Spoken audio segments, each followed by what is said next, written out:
स्वागत है हमारे YouTube चैनल राज स्टडी जीएस पे। दोस्तों, इस वीडियो में हम जीके जीएस के कुछ इंपॉर्टेंट क्वेश्चन देखेंगे जो कि आने वाले एग्ज़ाम एसएससी जीडी के लिए काफ़ी महत्वपूर्ण होगा। इसमें हम डिटेल से क्वेश्चन का एनालिसिस भी करेंगे और जो अदर पॉइंट्स होंगे उसको भी हम डिस्कस करेंगे। तो चलिए शुरुआत करते हैं पहले प्रश्न से। पहला प्रश्न है कि महात्मा गांधी ने सत्याग्रह की क्रियाविधि सबसे पहले कहाँ प्रयुक्त की थी? तो इसका ऑप्शन है कि दांडी में, चंपारण में, खेड़ा में, अहमदाबाद में। तो इसका सही उत्तर है चंपारण में।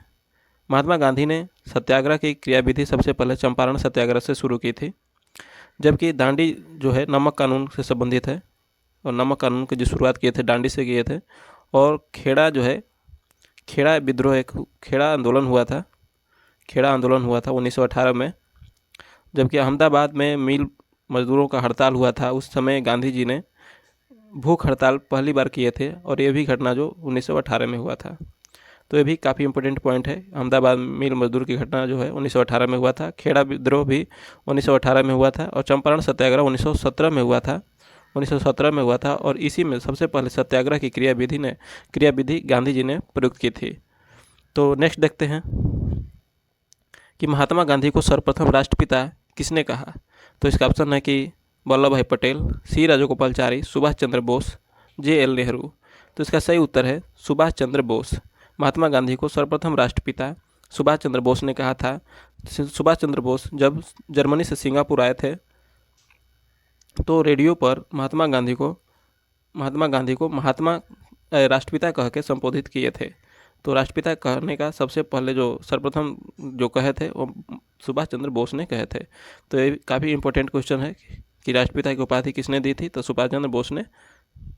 नेक्स्ट है कि गांधी जी ने किस कानून को काला कानून कहा?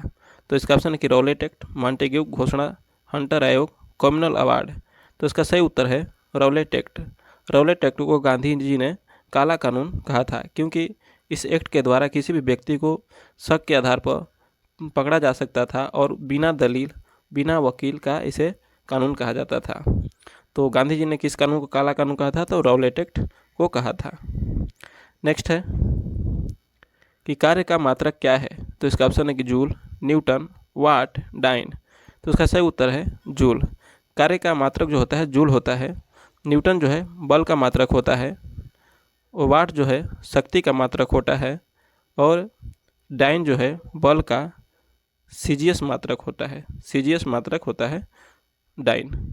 नेक्स्ट देखते हैं कि पास्कल किसकी इकाई है? तो इसका ऑप्शन है कि आर्द्रता की, दाब की, वर्षा की, तापमान की। तो इसका सही उत्तर है दाब की। पास्कल जो है दाब का इकाई है।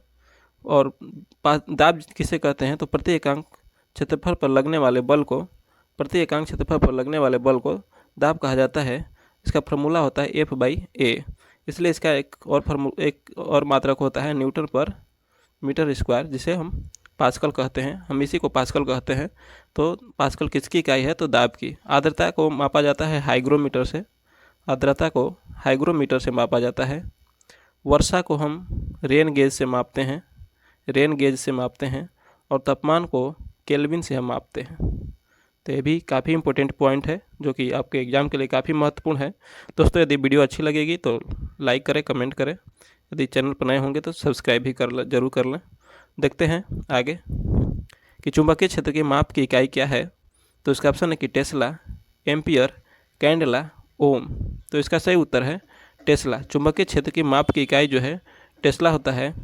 एम्पियर के बारे में देखें तो यह विद्युत धारा का मात्रक होता है, विद्युत धारा का मात्रक है एम्पियर। कैंडेला जो है ज्योति तीव्रता का मात्रक है, ज्योति तीव्रता का मात्रक है।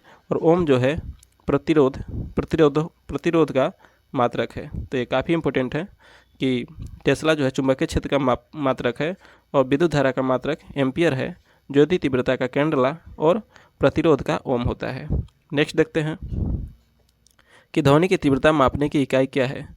तो इसका ऑप्शन है कि कैंडेला, एम्पियर, समुद्री मील, डेसिबल। तो इसका सही उत्तर है डेसिबल। ध्वनि की जो तीव्रता मापते हैं हम डेसिबल में मापते हैं, जबकि ज्योति तीव्रता को कैंडेला से मापते हैं और विद्युत धारा को एम्पियर से मापते हैं। और ध्वनि जो है, आपसे अक्सर पूछा जाता है कि ध्वनि किस प्रकार का तरंग है? तो यह अनुदैर्घ्य, अनुदैर्घ्य तरंग है। इसको भी काफ़ी इम्पोर्टेंट पॉइंट है, इसको भी याद कर लीजिए कि ध्वनि जो है अनुदैर्घ्य तरंग है और इसे डेसिबल से मापते हैं। नेक्स्ट देखते हैं कि बर्फ़ पर दाब बढ़ाने से उसका गलनांक पर क्या प्रभाव पड़ता है। तो इसका ऑप्शन है कि घट जाएगा, बढ़ जाएगा, अपवर्तित रहेगा, शून्य हो जाएगा। तो इसका सही उत्तर है बर्फ़ पर दाब बढ़ाने से उसका जो गलनांक होता है वह घट जाता है। तो इसका जो गलनांक होगा वह घट जाएगा। ये भी काफ़ी इम्पोर्टेंट है। और शुष्क बर्फ़ जो है, शुष्क बर्फ़ आप सुने होंगे, एक क्वेश्चन बार बार पूछा जाता है कि शुष्क बर्फ़ किसे कहा जाता है। तो यह कहा जाता है CO2 को। CO2 को हम शुष्क बर्फ़ कहते हैं। नेक्स्ट देखते हैं कि प्रकाश तरंग किस प्रकार की तरंग है। तो इसका ऑप्शन है कि अनुप्रस्थ तरंग, अनुदैर्घ्य तरंग, प्रगामी तरंग, तीक्ष्ण। तो इसका सही उत्तर है अनुप्रस्थ तरंग। प्रकाश जो है अनुप्रस्थ तरंग है, जबकि ध्वनि जो है अनुदैर्घ्य तरंग है। अनुदैर्घ्य तरंग है, अनुदैर्घ्य तरंग है।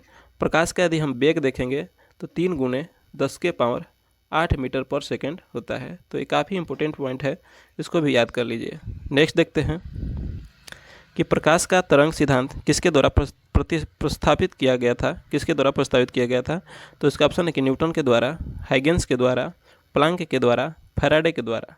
तो इसका सही उत्तर है हाइगेंस के द्वारा। प्रकाश का तरंग सिद्धांत हाइगेंस के द्वारा दिया गया था, जबकि प्रकाश का कण सिद्धांत जो है, एक प्रकाश का कण सिद्धांत भी होता है, तो ये सिद्धांत जो है न्यूटन के द्वारा दिया गया था। तो इसको भी याद कर लीजिए कि कण सिद्धांत न्यूटन के द्वारा दिया गया था और प्रकाश का तरंग सिद्धांत जो है हाइगेंस के द्वारा दिया गया था। नेक्स्ट देखते हैं कि दुधवा राष्ट्रीय उद्यान कहाँ स्थित है। तो इसका ऑप्शन है कि मध्य प्रदेश, उत्तर प्रदेश, तमिलनाडु, ओडिशा। तो इसका सही उत्तर है उत्तर प्रदेश। दुधवा राष्ट्रीय उद्यान जो है उत्तर प्रदेश में स्थित है। उत्तर प्रदेश जो है भारत का सबसे अधिक जनसंख्या वाला राज्य है। तो ये भी याद कर लीजिए कि भारत जो है 2011 के जनगणना के अनुसार उत्तर प्रदेश जो है भारत का सबसे अधिक जनसंख्या वाला राज्य है। नेक्स्ट देखते हैं कि दाचीगाम वन्यजीव अभयारण्य निम्नलिखित में से किस राज्य में स्थित है। तो इसका ऑप्शन है कि पश्चिम बंगाल, मध्य प्रदेश, छत्तीसगढ़, जम्मू कश्मीर। तो इसका सही उत्तर है जम्मू कश्मीर। जम्मू कश्मीर जो है में दाचीगाम वन्यजीव अभयारण्य स्थित है। जम्मू कश्मीर में एक फेमस झील है जिसका नाम है बुलर झील, बुलर झील। और जम्मू कश्मीर की जो राजधानी है श्रीनगर, यह झेलम नदी के किनारे स्थित है। झेलम नदी के किनारे स्थित है। तो ये भी काफ़ी इंपॉर्टेंट है, तो इसको भी याद कर लीजिए कि झेलम जो है श्रीनगर के किनारे स्थित है और जम्मू कश्मीर में एक फेमस झील है बुलर झील।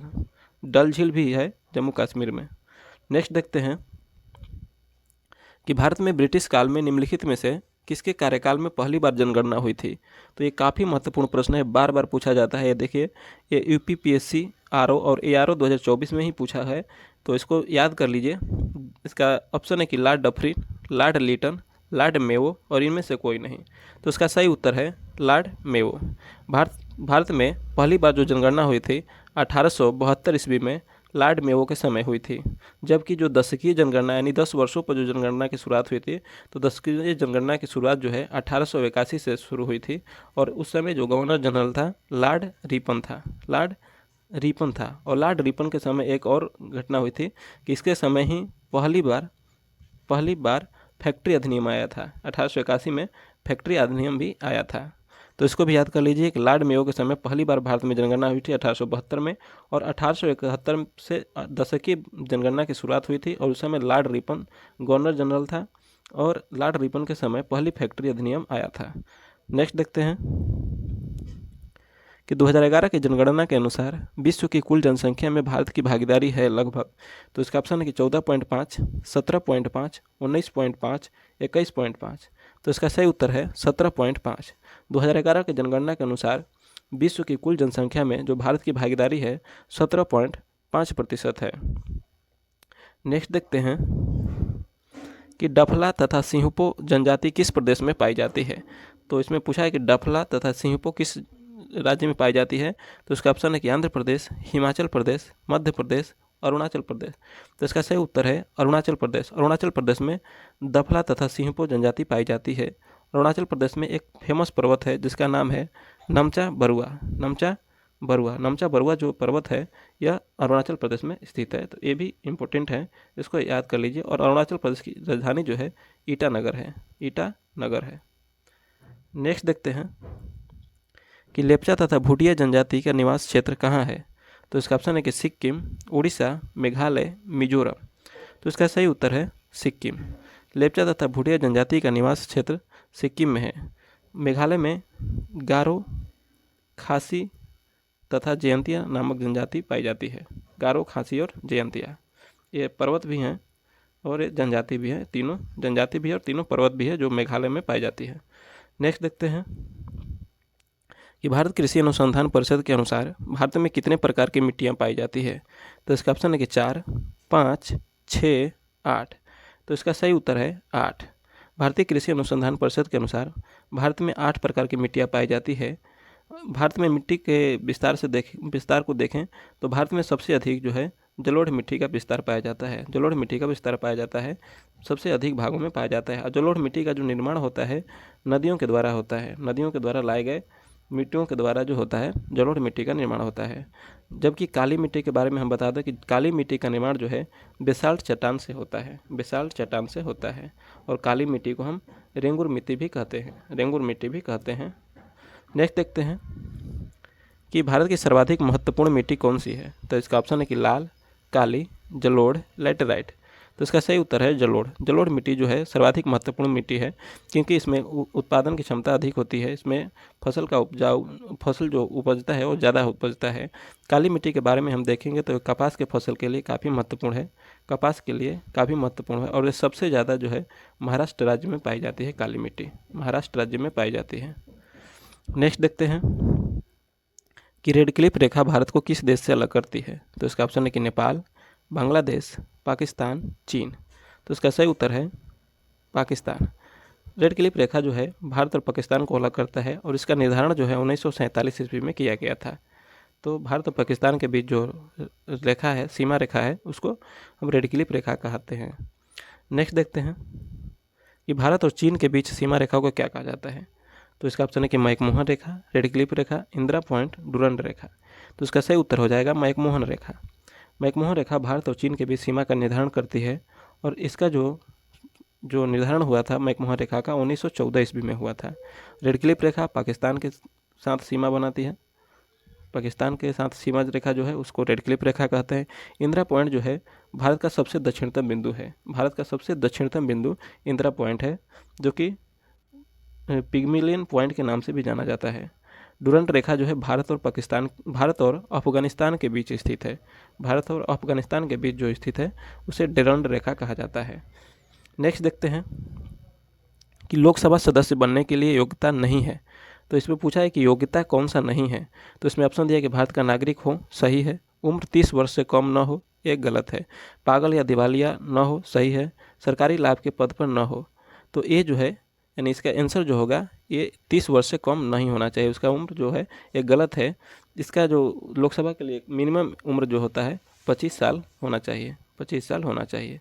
तो लोकसभा के सदस्य बनने के लिए जो उम्र का निर्धारण होता है 25 साल होता है, जबकि राज्यसभा के सदस्य बनने के लिए जो उनका उम्र है 30 वर्ष से कम नहीं होना चाहिए। नेक्स्ट देखते हैं कि अस्थायी लोकसभा अध्यक्ष को कौन नियुक्त करता है।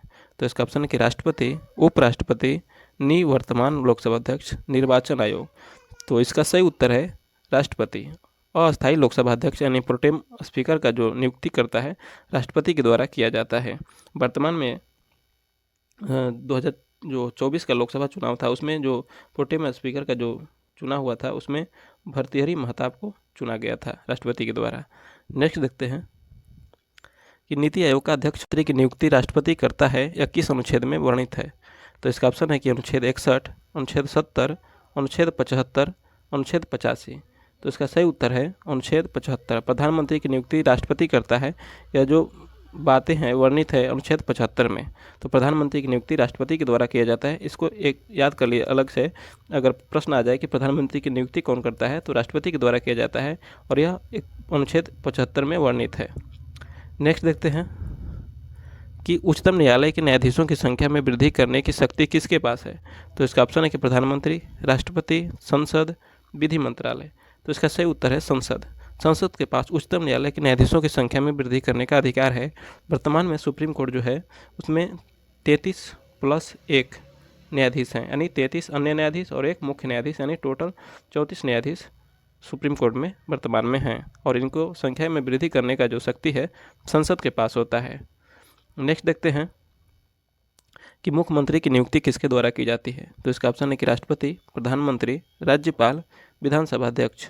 तो इसका सही उत्तर है राज्यपाल। मुख्यमंत्री की नियुक्ति जो है राज्यपाल के द्वारा किया जाता है और यह जो नियुक्ति है अनुच्छेद 163 के आधार पर किया जाता है। आर्टिकल 163 के आधार पर राज्यपाल मुख्यमंत्री की नियुक्ति करता है। नेक्स्ट देखते हैं कि भारत में योजना से संबंधित सबसे पहला विचार प्रस्तुत करने का श्रेय किसे जाता है। तो इसका ऑप्शन है कि जवाहरलाल नेहरू को, एम विश्वेश्वरैया को, मुंबई के उद्योगपतियों को, श्री मन नारायण को। तो इसका सही उत्तर है एम विश्वेश्वरैया को। भारत में योजना से संबंधित सबसे पहला विचार एम विश्वेश्वरैया के द्वारा दिया गया था। नेक्स्ट देखते हैं कि अर्थव्यवस्था की वैसी स्थिति जिसमें मुद्रास्फीति का साथ मंदी की स्थिति होती है क्या कहलाती है। तो इसका ऑप्शन है कि इन्फ्लेशन, स्टैगफ्लेशन, एमोर्टाइजेशन, रिफ्लेशन।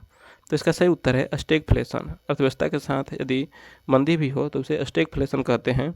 और मुद्रास्फीति क्या होता है, तो इसमें क्या होता है कि जो रुपए की क्रय करने की शक्ति जो होती है वो कम हो जाती है, वस्तु का मूल्य जो बढ़ जाता है, उसी को मुद्रास्फीति कहते हैं। नेक्स्ट देखते हैं कि कौन मुद्रास्फीति के नियंत्रण की विधि नहीं है। तो इसका ऑप्शन है कि मांग पर नियंत्रण, मुद्रा की पूर्ति पर नियंत्रण, ब्याज दर में कमी, वस्तुओं की राशनिंग। तो इसका सही उत्तर है ब्याज दर में कमी। ब्याज दर में कमी के करने से यह मुद्रास्फीति कम नहीं होगा, उसका नियंत्रण नहीं होगा। तो इसका सही उत्तर है ब्याज दर में कमी। नेक्स्ट है कि आनुवंशिकी के नियम का अन्वेषण किसने किया था। तो इसका ऑप्शन है कि Charles, Robert Darwin, Einstein, J Thomson, Gregor John Mendel. तो इसका सही उत्तर है Gregor John Mendel. Gregor John Mendel ने आनुवंशिकी के नियम का सबसे पहले खोज किया था और ग्रेगर जॉन मेंडल ने अपने प्रयोग में मटर के पौधे का प्रयोग किया था। और ये मटर का जो वैज्ञानिक नाम होता है पीसम सैटिवम होता है, पीसम सैटिवम होता है। तो ये बार बार पूछ लिया जाता है कि उस मेंडल ने किसके पौधे का प्रयोग किया था आनुवंशिकी के नियम के खोज के लिए। तो मटर के पौधे का, जिसका वैज्ञानिक नाम पीसम सैटिवम होता है। नेक्स्ट देखते हैं कि डीएनए की संरचना को सबसे पहले किसने रेखांकित किया। तो इसका ऑप्शन है कि Meghnad Saha, Alexander Fleming, Watson and Crick, Stephenson Hawkins. तो इसका सही उत्तर है वाटसन एंड क्रिक। वाटसन एवं क्रिक ने डीएनए की संरचना को सबसे पहले रेखांकित किया था। नेक्स्ट देखते हैं। तो दोस्तों इस वीडियो में इतना ही क्वेश्चन था। यदि आपको अच्छा लगे तो लाइक करें, कमेंट करें। यदि आपको चैनल पर नए हो तो आप चैनल को सब्सक्राइब जरूर करें। दोस्तों हम अगला वीडियो में ऐसे ही कुछ महत्वपूर्ण प्रश्न लेके आएंगे जो कि आपके एग्जाम के लिए काफ़ी महत्वपूर्ण होगा। तो जय हिंद।